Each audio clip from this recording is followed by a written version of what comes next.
মহান স্বাধীনতা সংগ্রামী ডক্টর শ্যামাপ্রসাদ মুখার্জির মর্মর মূর্তির আবরণ উন্মোচন হলো অমরপুরে। বুধবার বিকেলে অমরপুর চণ্ডীবাড়ি সংলগ্ন স্কুল মাঠে উত্তর পশ্চিম কোণে ডক্টর শ্যামাপ্রসাদ মুখার্জির মর্মর মূর্তির আবরণ উন্মোচন করেন রাজ্যের পশ্চিম ত্রিপুরা লোকসভা আসনের সাংসদ বিপ্লব কুমার দেব। অমরপুর নগর পঞ্চায়েতের উদ্যোগে আয়োজিত এই অনুষ্ঠানে এদিন সাংসদ বিপ্লব কুমার দেবের সাথে উপস্থিত ছিলেন স্থানীয় বিধায়ক রঞ্জিত দাস, মাতারবাড়ি ও কাকরাবন বিধানসভা কেন্দ্রের বিধায়ক অভিষেক দেবরায়, জিতেন্দ্র মজুমদার, অমরপুর নগর পঞ্চায়েতের চেয়ারম্যান বিকাশ সাহা সহ অন্যান্য বিশিষ্টজনেরা।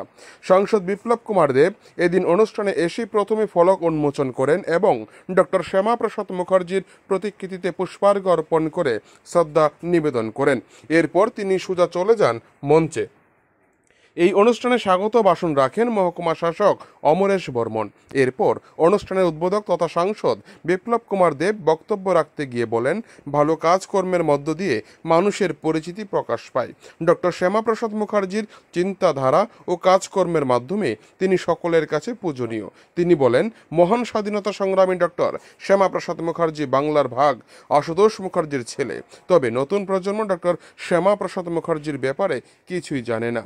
আমাদের সকলের কর্তব্য নতুন প্রজন্মের কাছে ডক্টর শ্যামাপ্রসাদ মুখার্জি আদর্শ ও চিন্তা ভাবনা তুলে ধরা। অমরপুর থেকে অরূপ দাশগুপ্তের রিপোর্ট, টিভি 100 বাংলা। রিজাইন দিয়েছেন, ত্যাগপত্র দিয়েছেন। আজকে থেকে প্রধান থেকেও ত্যাগপত্র দিতে চায় না, মেম্বার থেকেও দিতে চায় না। বললো দিয়ে দাও, না দাদা মাফ করে দেন, হাত চুরি করতাম না, শেষ চুরি দেয় না। আর আজকে যেই মূর্তি অনাবরণ হয়েছে ডক্টর শ্যামাপ্রসাদ মুখার্জি,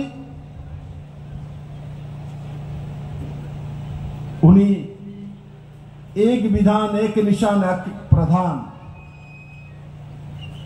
যে জম্মু কাশ্মীরের জন্য আলাদা জাতীয় পতাকা, জম্মু কাশ্মীরের মুখ্যমন্ত্রী না, প্রধানমন্ত্রী, ওজির আজম। ভারতবর্ষের বাকি সব স্টেটে মুখ্যমন্ত্রী হবে, কিন্তু জম্মু কাশ্মীরে আলাদা সংবিধান, ওজির আজম।